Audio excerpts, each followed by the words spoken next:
For more, Duniya Aslam Khan joins us now from Geneva, where she's attending the UN conference on Rohingya refugees. Thanks so much for joining us. Now, you're looking to raise $430 million in aid for the Rohingya in Bangladesh. What exactly will that money solve, and for how long can it prevent the worst of the suffering in this crisis? Well, as you know, this has become the world's fastest growing refugee crisis after the Syrian emergency. In less than 2 months, an estimated 600,000 people have been now displaced from Myanmar and are forced to take shelter in Bangladesh, which you have already mentioned in your report is already struggling with its own problems and is one of Southeast Asia's poorest country. So the Pledges Conference is seeking for $434 million to meet the needs of 600,000 Rohingya refugees for the next 6 months. So the next 6 months means September, which is already gone, until the end of February. And because the needs are acute, 2 months on, the flow of refugees who are entering Bangladesh hasn't stopped yet.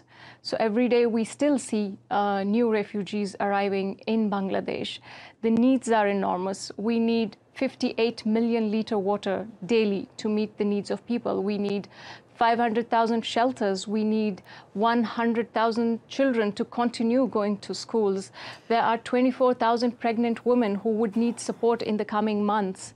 So the needs are enormous. And in order for all the humanitarian agencies to keep the pace of delivery as it is, it's really important to have more funding, because the current funding is met only 29.8%. Right. And if our pledges... Yes. So, you're saying you need $430 million just to really get through the next 6 months. And so far, you've only raised about a quarter of that.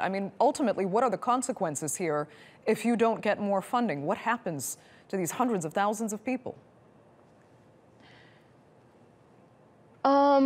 This is the worst emergency. And if the needs are not met, or if the pace of delivery couldn't be maintained at the current level, it could potentially become a disaster within a disaster, because the camps or settlements currently are overcrowded and are at the risk of disease spread. And once, God forbid, if any waterborne or airborne disease is spread, then it could become a disaster within disaster. While we are right now looking at the immediate term life-saving assistance, we also are looking at longer-term solutions, because Bangladesh, of course, will need continued support until solutions are found for refugees to go back to Myanmar. Okay, Duniya Aslam Khan, thank you so much for joining us there from Geneva.